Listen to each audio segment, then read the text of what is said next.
teori sekularisasi bahwa yang namanya agama tidak bisa masuk ke ruang publik, maka hukum-hukum yang akan berlaku di ruang publik hukum publik gitu. Nah ini saya kira tidak bisa serta-merta konteks itu diterapkan pada konteks Indonesia.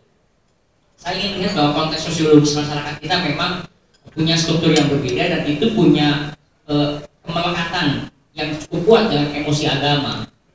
Maka kalau misalnya dilihat di Undang-Undang ITE dalam pertimbangannya kalau nggak salah di poin F itu kan juga jelas memasukkan bahwa pengembangan teknologi informasi dan komunikasi itu harus tetap memperhatikan aspek agama dan norma yang memang berlaku di masyarakat Indonesia.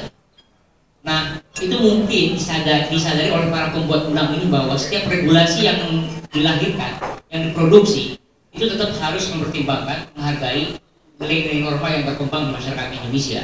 Permasalahannya adalah bagaimana kita menegosiasikan, memoderasi ketika ada benturan antara norma dasar masyarakat Indonesia, apakah yang berangkat dari agama maupun dari komunitas lokal, dengan konvensi internasional.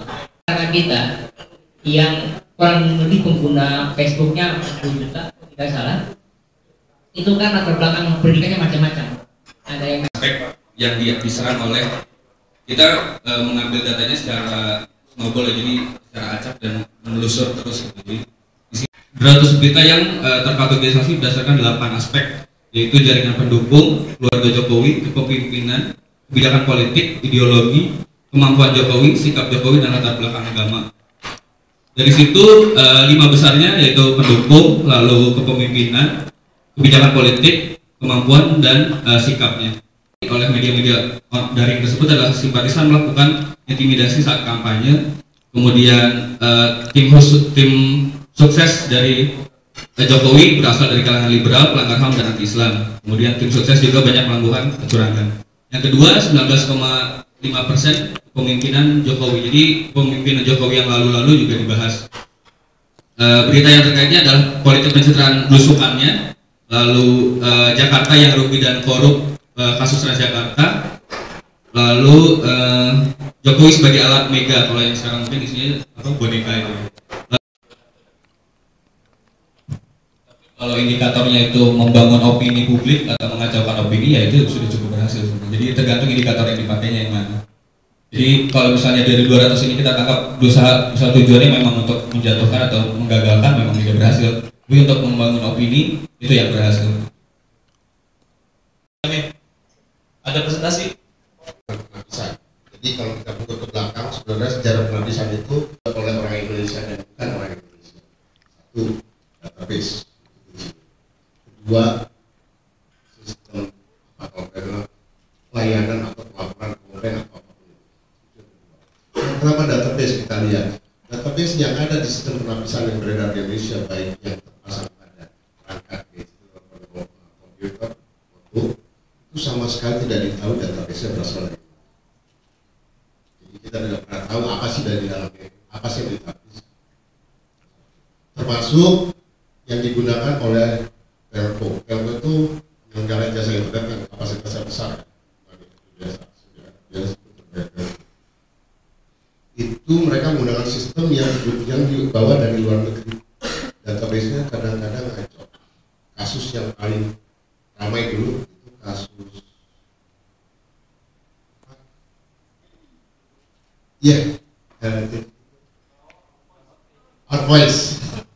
Arvoice itu tidak ada di Kominfo, di database-nya, sehingga saya tidak ada.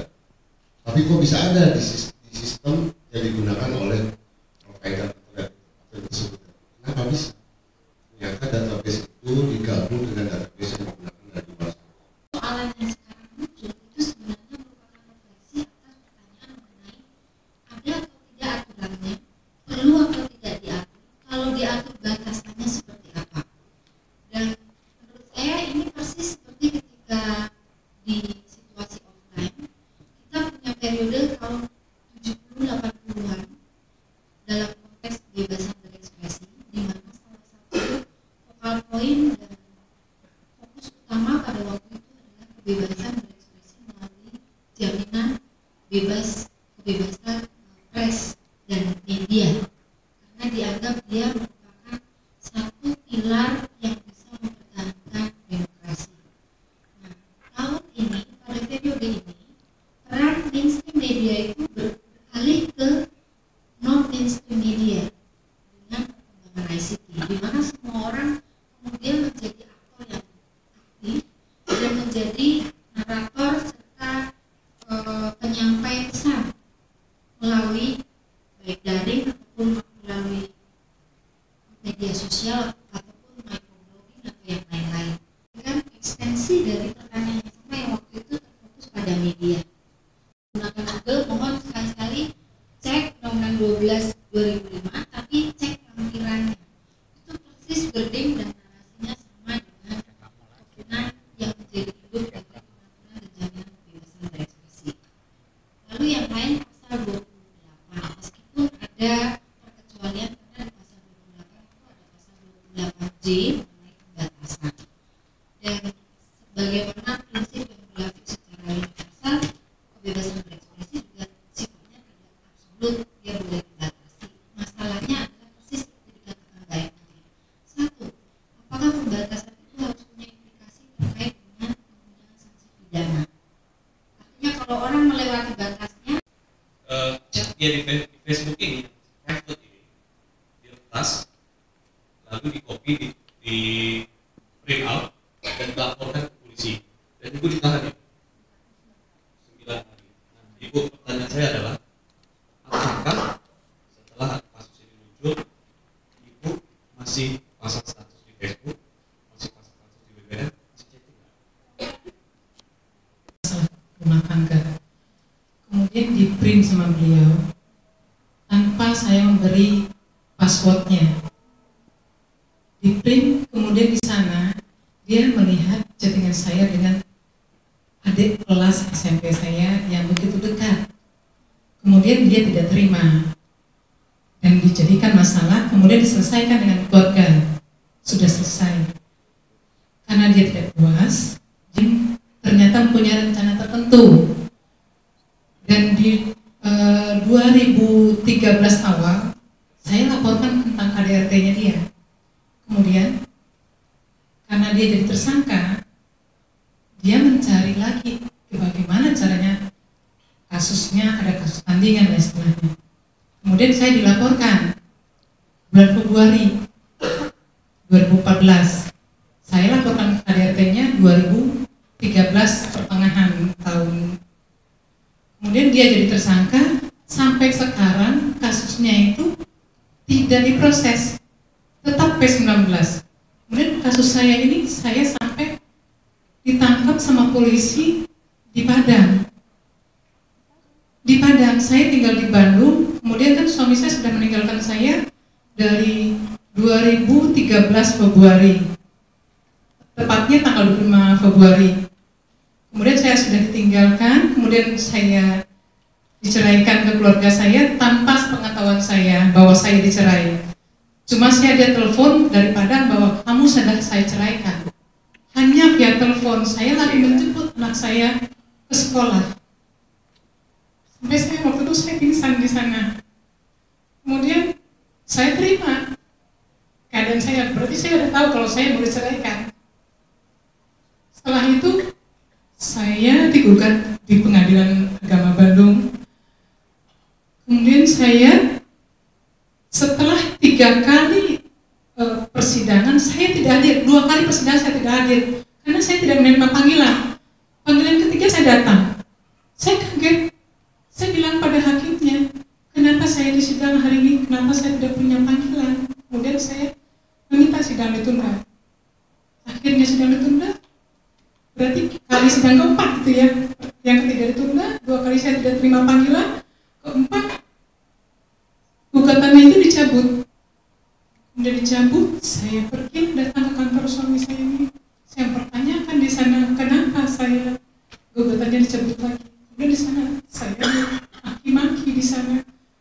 Saya ditarik keluar dan dihina di sana. Dan ada kata-kata yang keluar di sana. Keluar kamu dari sini. Kamu jangan harap dapatkan harta penuh ini dari saya. Itu semua adalah harta saya. Dan kamu keluar dari rumah itu hanya pakai koper 1. Mungkin ada juga yang ikut hadir tertutup kemarin. harapannya terbuka. Itu berulang kali kita tekankan kepada Pak Menteri karena masing-masing itu punya jatah 2 gitu ya, 2 untuk yang prioritas utama. Nah kemarin bagaimana caranya supaya 3 dari kementerian juga punya jatah 2 sebetulnya. Tapi kita katakan ini kan revisi terbatas, jadi tidak semua pasal-pasal bermasalah sesungguhnya.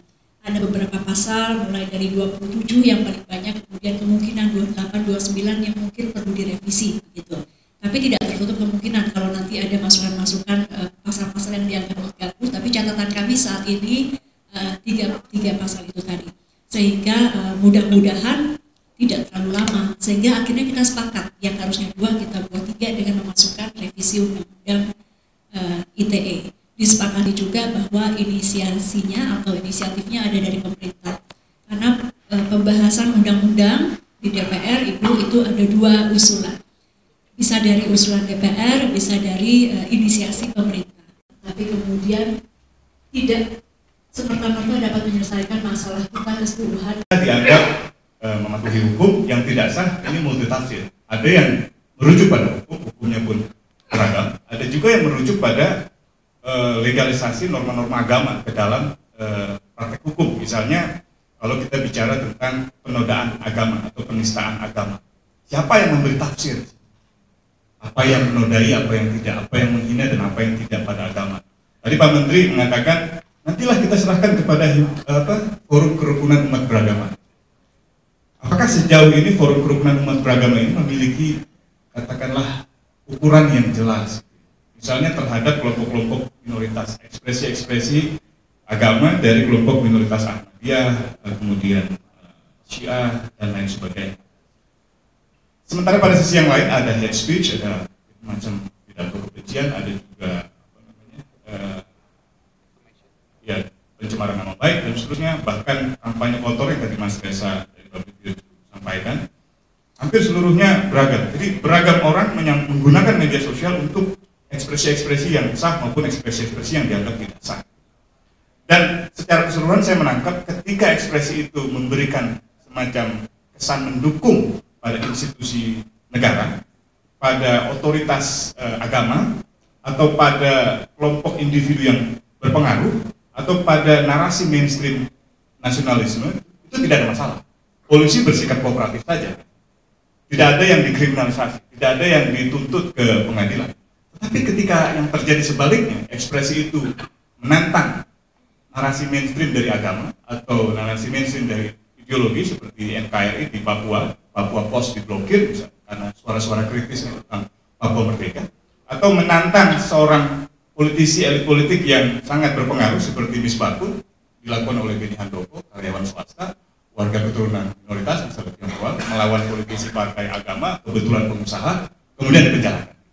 Sama seperti kasus Pak Arsyad melawan misalnya seorang politisi yang dikenal sangat powerful, atau dalam kasus yang lain di Goa Fadli juga melawan sebuah otoritas pemerintah yang kuat. Nah dari segi ini saya menyimpulkannya demikian. Jadi ketika ekspresi itu memberikan dukungan pada otoritas keagamaan, negara, ideologi, agama, gitu ya, sampai ke elit politik yang berpower, yang sangat berpengaruh, itu tidak akan terjadi kriminalisasi. Dan sebaliknya, justru terjadi kriminalisasi. Cuma botolnya baru aja, gitu.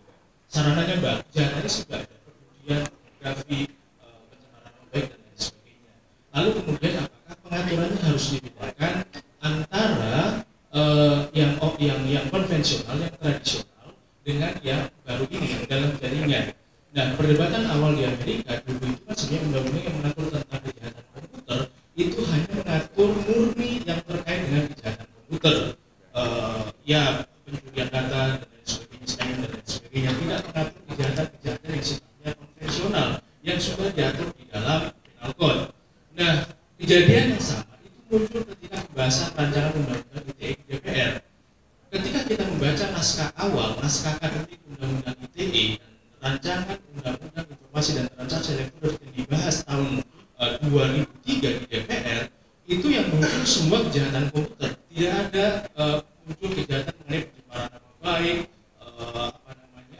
dan yang lain-lain itu. Yang ada waktu itu selain kejahatan komputer hanya pornografi dan porno aksi, karena waktu itu kita belum begitu undang-undang 44 2008 tentang Davi, yang kemudian itu juga diusulkan muncul di dalam undang-undang ITE. Nah, dalam proses setiap tahun sering di sini setiap tahun sampai tahun 2006 menjadi lebih besar, pasti lebih powerful juga, dan media digital era digital, conglomerate akan menjadi lebih penting, lebih besar, bisa influence kebijakan di masa depan. Yang kedua, untuk konferensi ini dan forum demokrasi digital, konvergensi penting sekali karena banyak kelompok termasuk media sosial di dalam their business model di masa depan. So,